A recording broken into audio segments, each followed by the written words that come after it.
할렐루야. 하나님의 크신 사랑이 이 시간 우리 가운데 가득한 줄 믿습니다. 오늘 우리는 로마서 4장 4절로 8절의 본문을 통하여 신자다운 25번째 시간 로기조마이라는 제목으로 하나님의 말씀을 함께 나누도록 하겠습니다.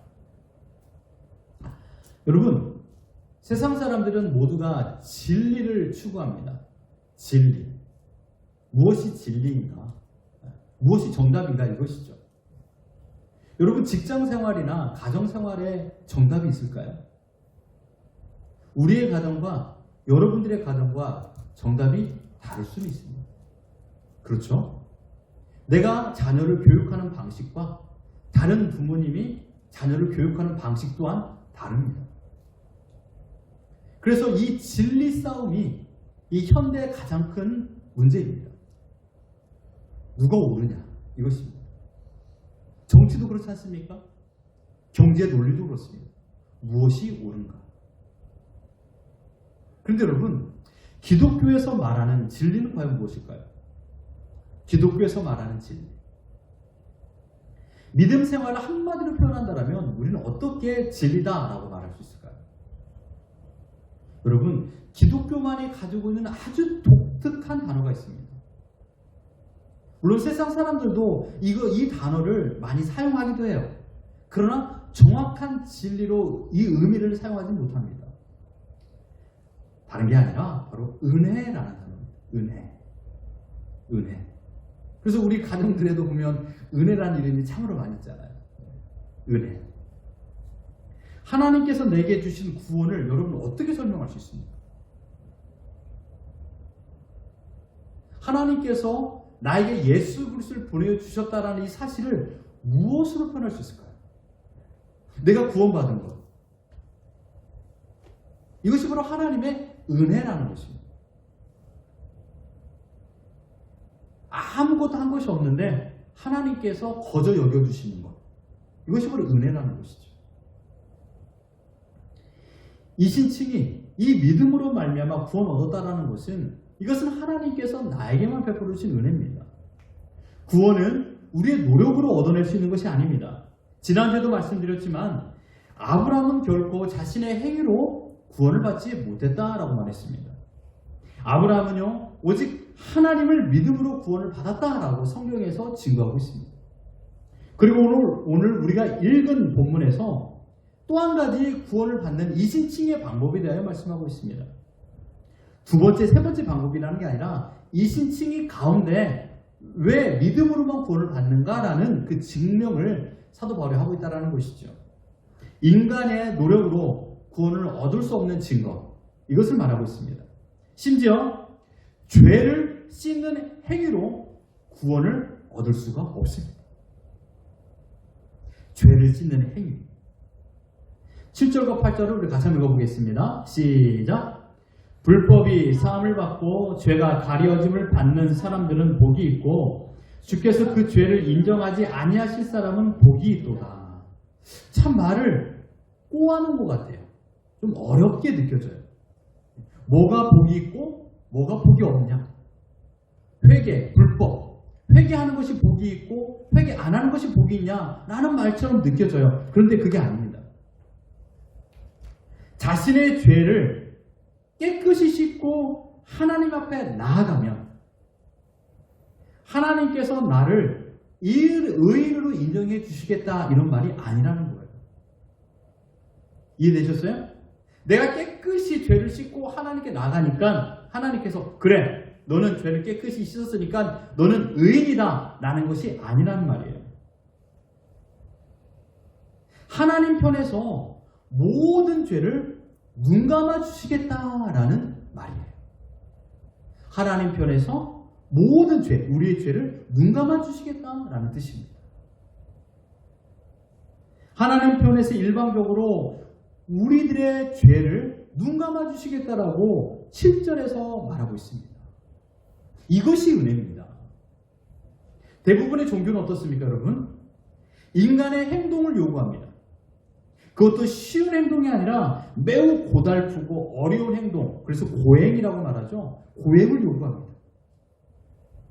자신의 죄를 씻기 위하여서 어떤 행동을 해야 되지 않겠는가?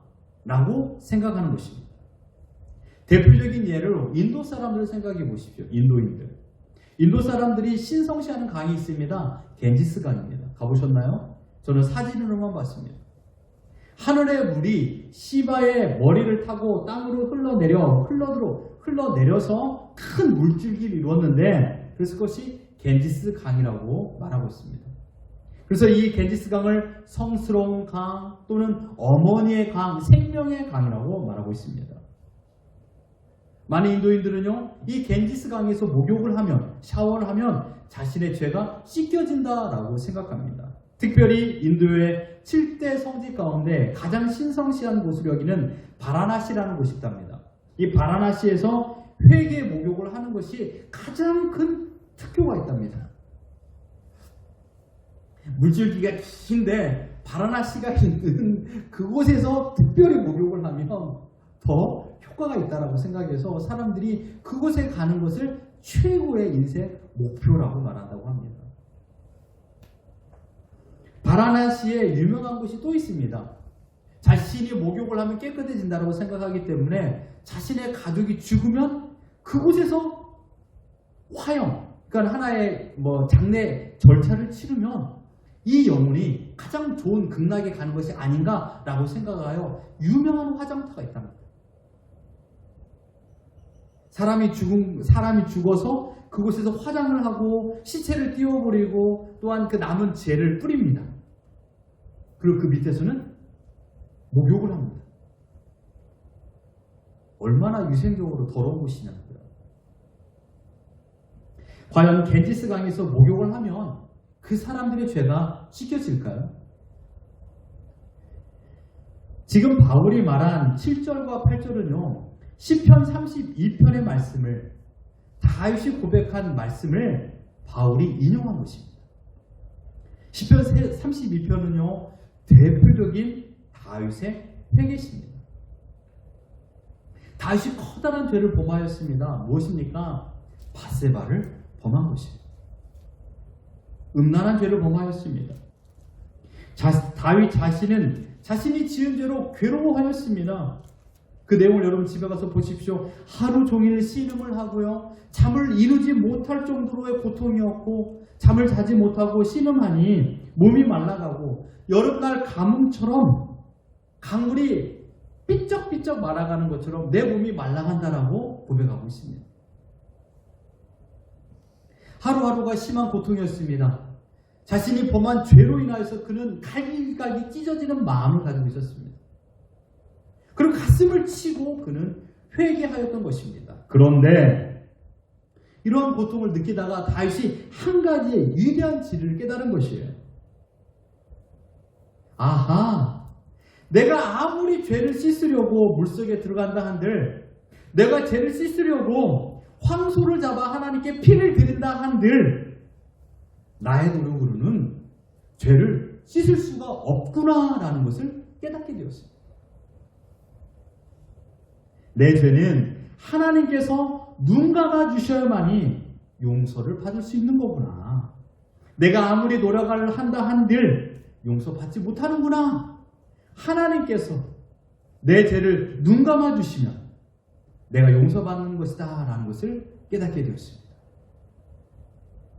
이 사실 그대로 바울이 7절에서 고백한 겁니다. 이렇게 말하고 있습니다. 불법이 사함을 받고 죄가 가려짐을 받는 사람은 복이 있다. 하나님께서 눈 감아주는 사람, 그 사람의 용서를 받고 그 사람이 복이 있다라고 말하고 있습니다. 그렇다면 여러분, 하나님께서 무작정 죄에 대해 눈을 감아주실까요? 하나님께 성품이 좋으시고 온유하고 오래 참으시는 분이기 때문에 죄를 눈 감아주실까요? 사랑하는 성도 여러분, 하나님은 두 가지 성품을 가지고 있습니다. 사랑의 하나님이시지만 공의의 하나님이십니다. 이 공의라는 것은 무엇입니까? 심판의 하나님이라는 거예요. 우리의 죄를 지으면 죄에 대한 마땅한 형벌을 내리신 분입니다. 하나님께서 참지 못하시는 것이 있는데 그것은 다름 아닌 인간의 죄입니다. 나의 죄를 하나님께 참지 못하시죠. 인간의 죄를 하나님께서 그냥 넘어가신다라면 하나님은 그때부터는 하나님이 아닙니다. 만약 하나님께서 인간의 죄를 그저 방치하거나 무조건 용서해 주신다면 하나님 스스로 모순에 빠지는 것입니다. 그러므로 다윗을 인정하기 위하여서는 그 근거가 있어야 됩니다. 다윗을 의인으로 인정하기 위해서는 그 근거. 로마서 3장 23절과 24절 같이 한번 읽어보겠습니다. 시작. 모든 사람이 죄를 범하였음에 하나님의 영광에 이르지 못하더니 그리스도 예수 안에 있는 속량으로 말미암아 하나님의 은혜로 값없이 의롭다 하심을 얻은 자 되었느니라. 아멘입니다. 아브라함을 통해 예수를 보내시고 십자가에서 우리의 죄를 속량하심으로 아브라함과 다윗의 죄뿐만 아니라 우리의 모든 죄까지도 우리가 받을 하나님의 진노를 예수 그리스도께서 대신 갚아주신 줄 믿습니다. 예수님께서 속량하여 주셨습니다. 내 죄값을 대신 물어주신 겁니다. 따라서 장차 오실 예수님, 그분의 십자가를 바라보는 믿음으로 말미암아 경건치 아니한 자를 경건하다 하시고 불의한 자를 의롭다 하여 주셨으며 또한 지금 이 시대에 살아가는 우리가 이 사실을 믿음으로 말미암아 예수 그리스도 안에는 구원의 의가 우리에게 전가된 것입니다. 이것을 다윗을 통하여 보는 것입니다. 지금 나는 더럽습니다. 그러나 예수님께서 나의 모든 죄를 지셨고 그걸 내가 믿는 순간 내 죄가 예수님께 전가되고 예수 그리스도의 의가 나에게 전가되는 것입니다. 마치 아버지가 추운 아들에게 의복을 겉옷을 벗어서 덮어주는 것처럼 예수 그리스도의 의의 옷이 나에게 덮여짐으로 말미암아 나의 더러운 모든 것들이 예수 그리스도의 의로 덮여지는 것입니다. 하나님의 눈에는 나의 죄가 보이는 것이 아니라 예수 그리스도의 의의 옷이 보이는 것입니다. 믿습니까? 이게 바로 의의 전가라는 말입니다. 그 예수 그리스도의 의를 보심으로 말미암아 하나님께서 나를 의롭다고 여겨주시는 겁니다. 그러므로 구약의 신자들이나 신약의 신자들이나 의롭다함을 받는 방법은, 구원을 받는 방법은 오직 한 가지, 믿음으로 의롭다함을 받는 것입니다. 그 근거가 무엇이냐고요? 바로 예수 그리스도의 십자가의 대속의 죽음입니다. 예수 그리스도의 속량이죠. 예수 그리스도의 속량, 예수 그리스도의 십자가의 대속의 죽음 때문에 하나님께서 우리의 죄를 눈감아 주시는 겁니다. 그런데 바울은 조금 이해력이 떨어질 수 있는 사람들 향하여 또 다른 예를 들어서 말씀하고 있습니다. 현실적으로 일어나는 일을 가지고 예를 들고 있습니다. 다름 아닌 노동의 대가에 대한 예입니다. 이것이 4절과 5절입니다. 같이 한번 읽어보겠습니다. 4절 5절 시작. 일하는 자에게는 그 싹이 은혜로 여겨지지 아니하고 보수로 여겨지거니와 이를 아니할지라도 경건하지 아니한 자를 의롭다 하시는 이를 믿는 자에게는 그의 믿음을 의로 여기시나니 라고 말하고 있습니다. 여러분, 이것이 은혜입니다. 믿음으로 구원을 받게 하시는 하나님의 방법이 은혜라는 사실을 성경에서 가장 아름답게 고백한 내용입니다. 여러분, 좋은 예 아닙니까? 일을 해야 웨이지를 받습니다. 그렇죠? 일을 하지 않고 웨이지를 받아내려고 하는 사람은 도둑이에요. 제가 자주 하는 얘기가 사장님이 부자가 돼야 부하 직원이 부자가 된다 이겁니다. 사장님이 부자가 안 됐는데 부하 직원이 부자가 되면요, 그건 잘못한 거죠. 네. 마찬가지입니다. 내가 일을 열심히 하면 사장님으로부터 웨이지를 받습니다. 그런데요, 일을 열심히 해서 웨이지를 받는 것, 이것은 결코 선물이라고 말할 수가 없어요. 내가 일하는 건데 당연히 내가 일을 한 것에 대한 보상으로 웨이지를 받는 거잖아요. 이런 사람에게는 감사도 없죠. 내가 열심히 일한 결과입니다. 그런데 하루 종일 아파서 집에서 쉬었어요. 그 아픔이 일주일이 가버린 거예요. 일주일 동안 아무런 일을 하지 못했어요. 그런데 사장님이 집에 찾아와서 일주일치 웨이지를 딱 주는 거예요. 흰 봉투 안에 넣어서 이런 일이 나에게도 있기를 바라겠습니다만은 그런 일이 있는 거예요. 사장님이 찾아와서 나에게 일주일치 웨이지를 딱 건넨 거예요. 일한 사람처럼 여겨준 거예요. 일을 아니했음에도 불구하고 일한 사람처럼 여겨줌으로 말미암아 그에게는 일주일치의 웨이지를 준 거예요. 그 사람의 마음이 얼마나 좋겠습니까? 사랑하는 성도 여러분, 4절과 5절이 바로 그 얘기를 하고 있습니다. 우리가 하나님 앞에서 의롭다함을 받는 것은 일을 하고 당당하게 웨이지를 받는 것입니까? 아니면 일을 하지 않았음에도 불구하고 웨이지를 받은 것입니까? 네, 그렇습니다. 일을 하지 않았음에도 불구하고 웨이지를 받는 것입니다. 그래서 5절에 말합니다. 일을 아니할지라도. 일을 아니할지라도. 이 말은 선한 행동을 하지 않았음에도 불구하고 라는 뜻입니다. 선한 행동을 하지 않았음에도 불구하고 하나님께서 나를 의인으로 임명하여 주신 겁니다. 경건하지 않은 자를 의롭다고 하시는 하나님을 믿으니까 하나님께서 그 믿음을 의롭다라고 여겨주셨습니다. 여기서 여겨주시다, 여긴다. 이 단어가 오늘 설교의 제목인 로기조마입니다. 로기조마이. 이 로기조마이라는 단어는요, 굉장히 하나님으로부터 인간에게 주어지는 단어예요. 인간 스스로 사용할 수 있는 단어가 아니에요. 로기조마이.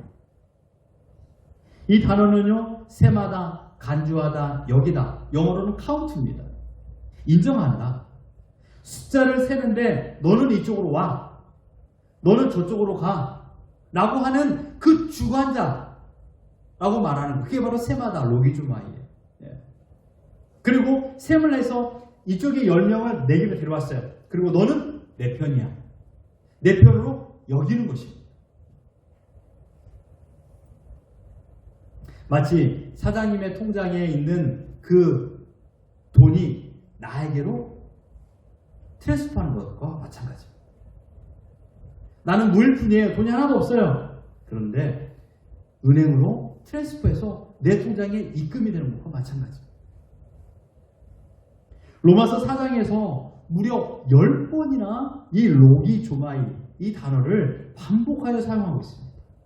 여겨진 바, 여겨지지 아니하고, 여겨지거니와, 여기시나니, 여기심. 오늘 본문에서만 해도 1절부터 8절까지 5번이 사용되고 있고요. 그 이후에 계속 5번이 더 사용되고 있습니다. 바울이 지금 은혜가 무엇인가를 설명하고 있어요. 하나님께서 우리가 죄인인데 의인으로 여겨주신다. 아무리 어떠한 극악무도한 죄를 범한다 할지라도 예수 그리스도의 십자가의 보혈을 통하여 내가 너를 의인으로 여겨준다 라고 우리에게 은혜를 설명하고 있는 것입니다. 이것이 기독교에서 말하는 은혜입니다. 일도 안 한 나를 일한 사람들처럼 여겨주시는 거예요. 더러운 죄인임에도 불구하고 나를 깨끗한 의인으로 인정해 주시는 겁니다. 어떻게 이럴 수 있습니까? 그 근거는 단 한 가지입니다. 오직 예수 그리스도십니다. 우리가 하나님 앞에 의롭게 되는 방법, 그 이유, 그것은 바로 예수 그리스도. 어떠한 인간의 행위가 아닌 믿음의 눈으로 날 위하여 십자가에 달려 죽으신 예수님을 바라보기만 한다면 그에게는 하나님의 자녀가 되는 특권을 허락하여 주신 줄 믿습니다. 로마서 4장 25절 같이 한번 읽어보겠습니다. 시작. 예수는 우리가 범죄한 것 때문에 내줌이 되고 또한 우리를 의롭다 하시기 위하여 살아나셨느니라. 아멘. 로마서 4장에 다 남겨지는 말씀이에요. 이 사실을 믿는 믿음이 우리를 의롭다라고 하나님께서 여겨주시는 겁니다. 그러므로 이 사실을 이상하게 생각하지 마십시오. 뭐냐면 나는 의인이다 이것입니다. 나는 의인이다. 분명 나는 죄를 짓는 죄인임에도 불구하고 의인이다 라는 사실을 잊지 마십시오. 이상하게 생각하지 마십시오. 우리가 완벽하여서 의인이라는 말이 아니에요. 가끔 우리가 의롭다 의인이다라고 말하면 우리가 무슨 죄인인데 우리가 의인이야 라고 생각하시는 분들이 있는데 내가 나를 볼 적엔 죄인이죠. 그러나 날 위해 십자가에 달려 죽으신 예수님이 계시기 때문에 내가 의인이 되는 거예요. 하나님께서 예수 그리스도로 말미암아 나를 의롭다고 여겨주셨기 때문에 분명 나는 죄를 지을지언정 우리 자신은 의인입니다. 이게 바로 은혜입니다. 우리 모두가 하나님 심판대 앞에 섰을 때 내가 지은 모든 평생에 지은 모든 죄는 이미 예수님의 십자가로 넘겨졌습니다. 그리고 예수님이 이 땅에 오셔서 사셨던 것처럼 예수님께서 나를 위해 십자가에 달려 죽으심으로 인하여서 우리의 모든 죄는 다 씻겨졌습니다. 예수는 우리가 범죄한 것 때문에 내줌이 되고 십자가에 달려 죽으시고 우리를 의롭다고 하여 다시 살아나셨다라고 말씀하고 있지 않습니까? 이것은요, 하나님의 결정이요, 하나님의 방법이요, 하나님의 행동입니다. 하나님께서 하셨던 일입니다. 하나님께서 이렇게 하시기로 작정하셨습니다. 이것이 바로 은혜입니다. 그렇다면 믿음으로 의인이 된 우리가 이 땅에서 받을 복이 있습니다. 여러분 좋아하는 블레스, 복. 그것이 무엇일까요? 6절을 보실까요? 같이 한번 읽어봅니다. 시작. 일한 것이 없이 하나님께 의로 여기심을 받는 사람의 복에 대하여. 일한 것이 없어요. 그러나 의인으로 임명받은 사람들이 받는 복이 있답니다. 이 복이 있대요. 이 복이 뭘까요? 1차적인 복은 영원한 하나님 나라, 천국에 가는 것이 복이고요. 그렇다면 이 땅에서 우리가 받는 복은 무엇일까요? 여러분, 하나님께서 나를 의인으로 여겨주시면 내 마음에 생기는 현상이 있습니다. 반응이 있죠. 그것은 바로 내 마음의 행복입니다. 여러 가지 행복이 있습니다. 평안, 기쁨, 감사. 그런데 그 중에 한 가지가 또 있어요. 뭐냐면 믿음 생활의 자신감입니다. 자신감. 예를 하나 들어보겠습니다. 어떤 나라에 왕이 있었어요. 왕. 근데 그 왕에게는 아들이 없었습니다. 근데 아주 늦게 아들을 보게 되었어요. 아들을 갖게 되었어요. 너무나 귀한 아들이어서 그 어린 아이를 왕자로, 이 사람을 장차 내 왕 위로 앉힐 사람, 왕으로 책봉하여 버렸어요. 그런데 이 아이가 무슨 왕이 가질 수 있는 성품이나 지혜를 가지고 있을까요? 사리 분별을 제대로 하지 못하는 어린아이입니다. 장난꾸러기 어린아이죠. 그래 여러분, 이 아이가 장난꾸러기이고 어린아이랄지라도 이 아이는 왕자입니다. 시간이 지날수록 이 어린아이는 왕의 품격과 능력을 가지고 앞으로 이 나라를 통치할 왕이 될 것입니다. 이처럼 의롭다함을 받은 사실을 믿게 되면 나 자신을 바라보는 눈이 바뀌어지게 됩니다. 여기 아주 독특한 하나님의 방법이 있습니다.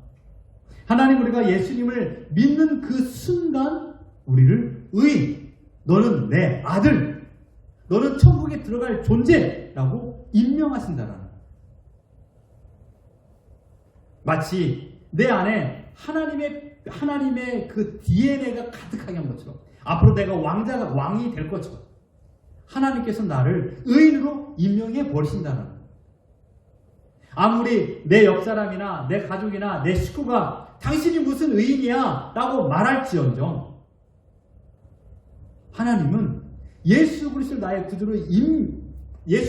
구주로 믿는 그 순간 나를 의인으로 임명하셨습니다.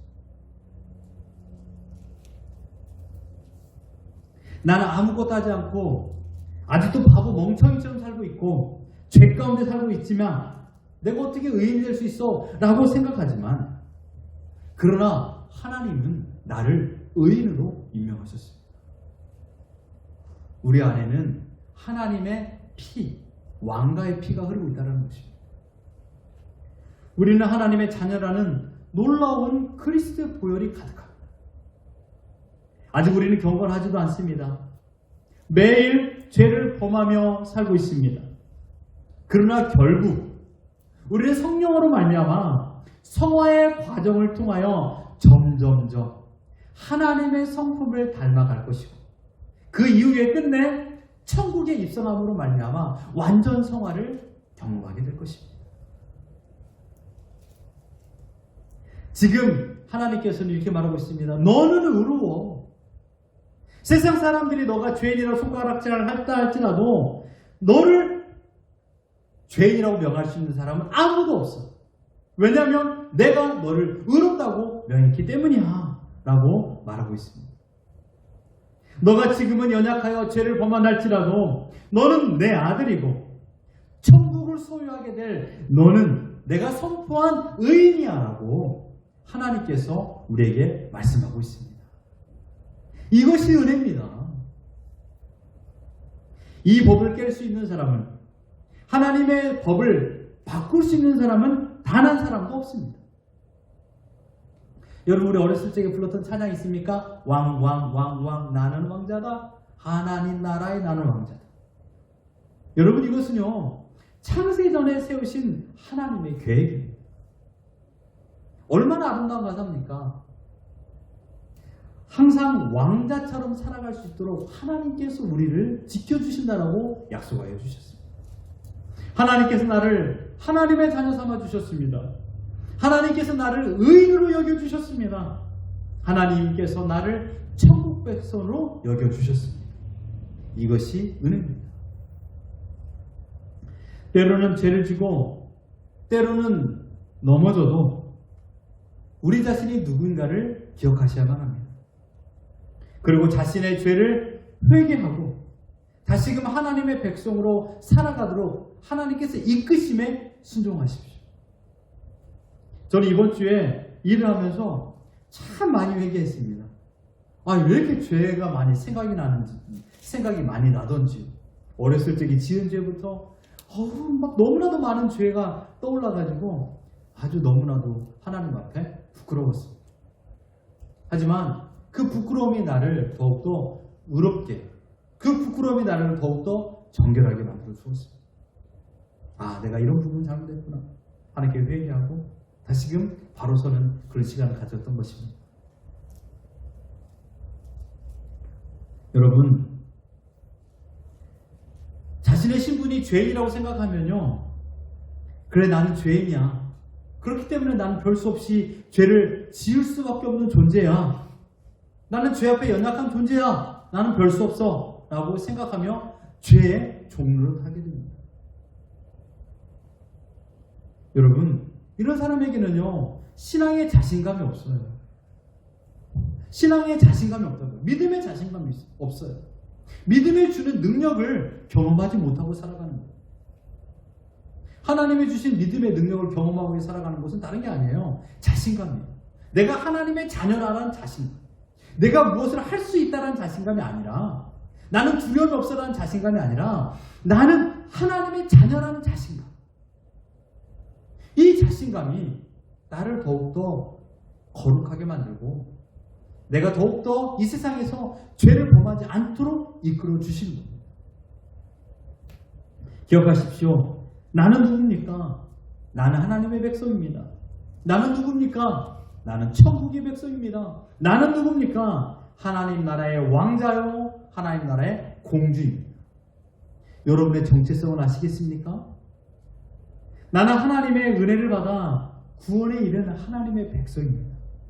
아무런 노력과 공로가 없음에도 불구하고 창세전에 하나님께서 나를 지명하여 내 자녀 삼아주셨던 그 은혜로 말미암아 내가 지금 하나님의 자녀로서, 신자로서 오늘을 살고 있는 것입니다. 이 사실은 아무도 바꿀 수가 없습니다. 신실하신 하나님께서 지금도 살아계셔서 이 사실을 직접 지키시고 직접 이루시고 계시기 때문입니다. 신실하신 하나님, 이 말이 무슨 뜻입니까? 변함이 없다라는 말이 아닙니까? 그 하나님께서 지금 말씀합니다. 내가 너를 떠나지 아니하니라. 내가 너를 버리지 아니하리라. 너는 내 거야. 너는 로기주마이 내 거야. 너는 내 편이야. 라고 하나님께서 우리를 여겨주셨습니다. 너는 예수 그리스도의 보혈로 산 내 아들이야. 내 딸이야. 라고 말씀하여 주셨습니다.